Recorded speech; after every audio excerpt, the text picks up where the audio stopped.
Hello tout le monde, aujourd'hui on se retrouve pour une nouvelle vidéo que j'ai déjà fait une fois, mais pas exactement sous la même manière, qui est de choisir ma pile à lire pour du coup le mois de septembre au hasard, donc avec des petits papiers où il y a différentes choses dessus.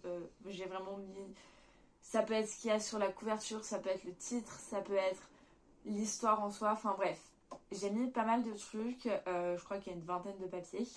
Et je vais du coup piocher un des petits papiers et choisir un livre qui est sur ma pile à lire pour le mettre sur ma pile à lire de septembre.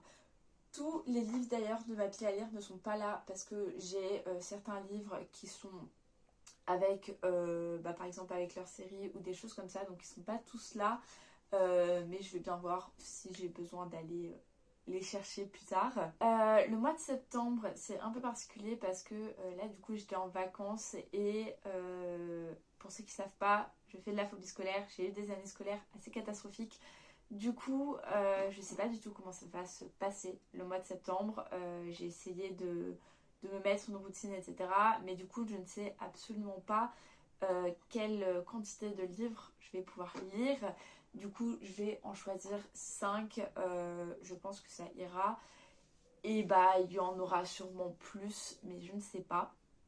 D'habitude, je suis quelqu'un qui lit assez instinctivement, c'est-à-dire que je lis un livre, je le finis, je vois quel livre j'ai envie de lire ensuite. Je me fais très rarement des piles à lire comme ça pour un certain mois, mais du coup aujourd'hui je vais le faire et puis on verra bien si je respecte ça ou pas. Je vais pas me forcer, mais c'est quand même cool si je respecte ça. On va tout de suite commencer par piocher un petit papier.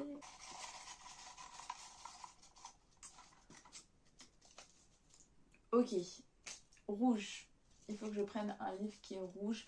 Alors, je me suis dit rouge, mais soit rouge la couverture, mais ça peut aussi être la tranche. Enfin bref, où il y a du rouge dessus, parce que j'ai pas non plus 40 livres rouges. Celui-là, il est quand même pas mal rouge. Celui-là, il est pas mal rouge. Celui-là, il est rouge. Celui-là, c'est le deuxième bouteille. Et celui-là, il est rouge. On a donc Five Minds, qui est un thriller, King of Earth, qui est une romance, The Inheritance Game, qui est mystère, etc. Et Why I Write de George Orwell, qui je crois du coup doit être, c'est particulier, pourquoi j'écris, enfin je sais pas comment décrire ce livre, bref. Et dans ces livres-là, je pense que je vais prendre Five Minds. Il m'attire pas mal l'œil. Ça fait longtemps que j'ai envie de le lire. Ça fait très longtemps que j'ai envie de l'acheter. Et ça fait longtemps que j'ai envie de le lire depuis que j'ai acheté. Et les autres, en vrai, ces deux-là, c'est des débuts de série. Donc voilà. Et George Orwell, Why I Write, il est très court. Du coup, j'ai pas forcément envie que ça fasse partie des 5 livres que je prends, quoi. Et du coup, c'est un thriller en fait où les gens ont une espérance de vie de 80 ans. Et je ne sais pas pourquoi, dans le livre, 80 ans, ça paraît court, parce que personnellement, je serais heureuse de vivre 80 ans, mais bon, bref. Et du coup, ils peuvent s'associer en fait pour être dans le même corps et être 5 dans le même corps et alterner en fait dans la journée pour vivre leur vie.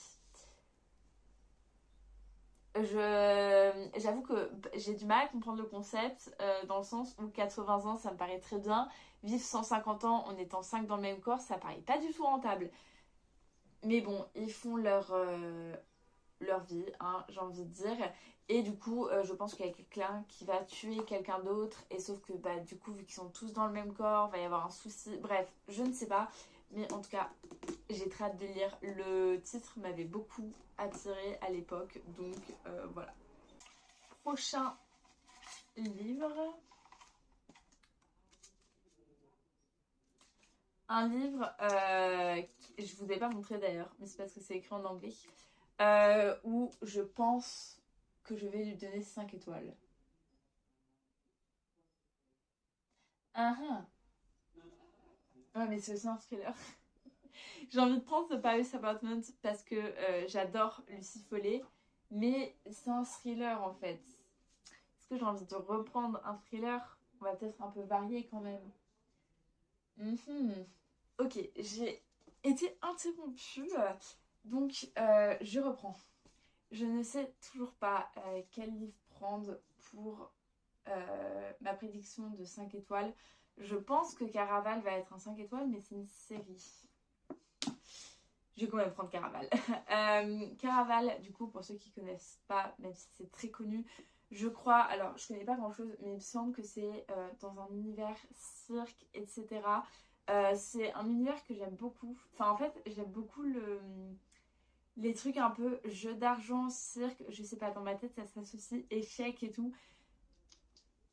Je comprends pas pourquoi ça s'associe dans ma tête, mais c'est une vibe que j'aime énormément. Donc voilà, je vais prendre Caraval et j'espère que ce sera effectivement un 5 étoiles. J'en ai tellement entendu parler que je serais très déçue que ce soit pas un 5 étoiles. Prochain petit papier. Oh, je vais faire de la SMR. Non, j'arrête ça. Hop là. La meilleure note. Alors quand je dis la meilleure note, c'est la meilleure note sur Goodreads. Du coup, je vais aller chercher mon ordinateur pour voir lequel de ces livres a la meilleure note sur Goodreads. Au niveau du mieux noté, alors je vous explique comment c'est en fait, c'est qu'il y a les 3 premiers livres qui ont 5 sur 5, mais il n'y a qu'une ou deux notes. Du coup, je considère que ça compte pas vraiment comme le mieux noté sur Goodreads. Et du coup, le prochain qui est le mieux noté, c'est Lessons in Chemistry. Ce livre-là, qui a 4,32 étoiles. Ce qui me paraît pas si haut, mais parce que je pense qu'il y a beaucoup de livres dernièrement que j'ai lus qui avaient des très grandes notes sur Goodreads. Du coup, je pense que j'ai épuisé mes notes un peu plus hautes. Mais 4,32 pour Goodreads, c'est déjà très bien. Et du coup, Lessons in Chemistry, c'est de la fiction contemporaine, si je ne me trompe pas.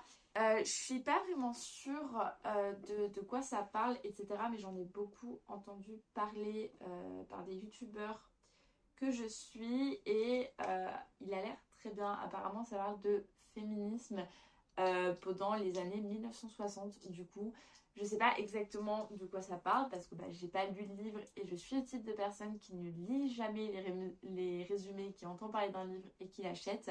Mais en tout cas, il a l'air vraiment très cool et j'ai très hâte de le lire. On en est à 3 livres et on va voir pour le 4e.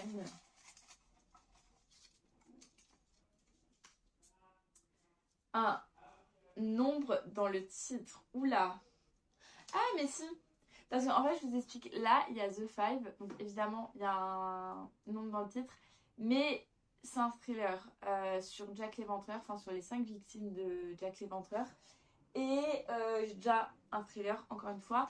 Par contre, qui a aussi un nombre dans le titre, c'est The Atlas Six, que je voulais attendre l'automne pour le lire, mais du coup je le lirai après le 21 septembre, on sort en automne.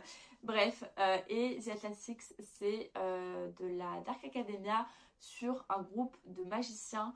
Je crois qu'il y a genre 6 magiciens et ils doivent se battre et à la fin, il en restera plus qu'un. Enfin, du coup, pas à la fin de ce tome-là, parce qu'il y en a plusieurs. Donc, voilà. Il a l'air très bien. Mais j'ai un peu peur, parce qu'il y a beaucoup de gens qui ont dit que le premier était très bien, et qu'après, la suite était vraiment pas ouf. Du coup, une fois que j'aurai fini, je sais pas ce que je vais faire. Mais j'ai très hâte de le lire. Il est très réputé. Dernier petit papier. Est-ce qu'on en fait 6? On va en faire 6. Histoire de...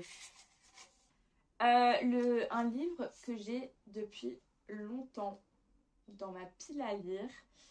Alors, un livre que j'ai depuis longtemps. Ils sont tous assez récents en fait.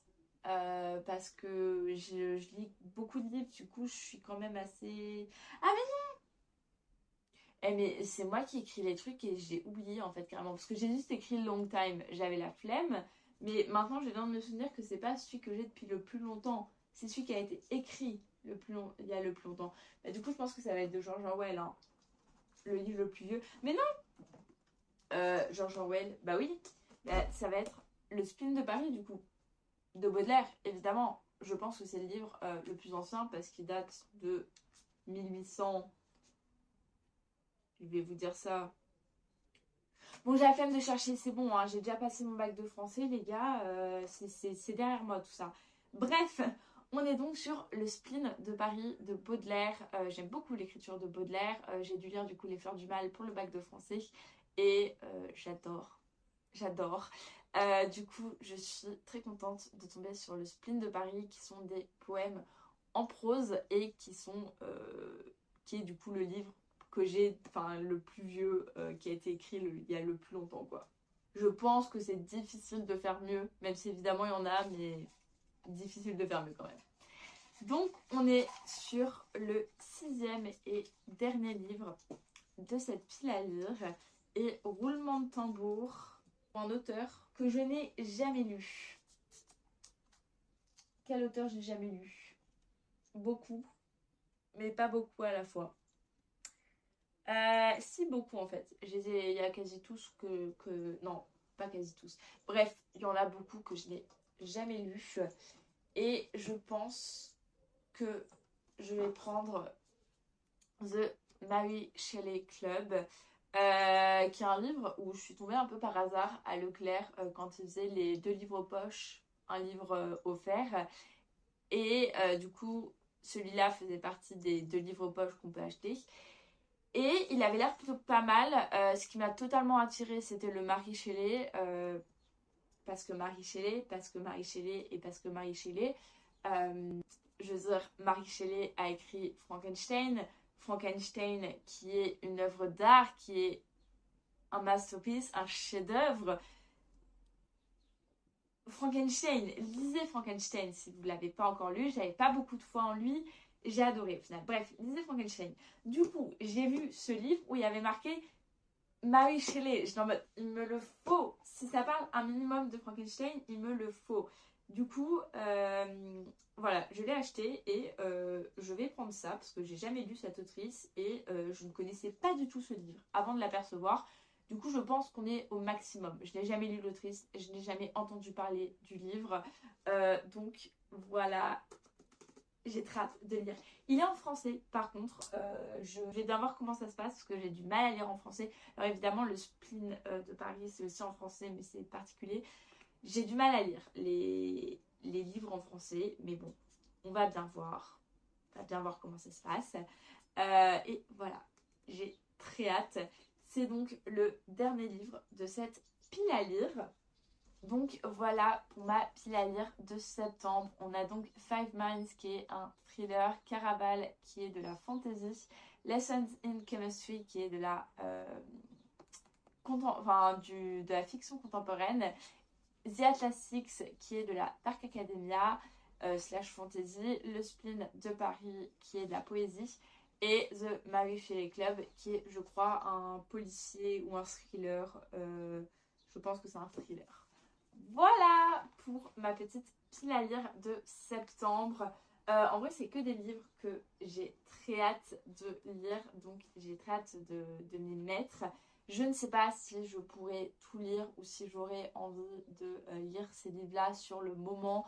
On verra bien pour le récap de septembre. Mais en tout cas, voilà, j'aime bien faire ce type de vidéo. Je trouve ça assez marrant de choisir sa pile à lire comme ça. Parce qu'il y a certains trucs, on n'y pense pas forcément à choisir notre pile à lire comme ça. Et puis ça nous force à lire des livres qu'on repousse et qu'on n'aurait pas forcément lu sans de piocher les petits papiers.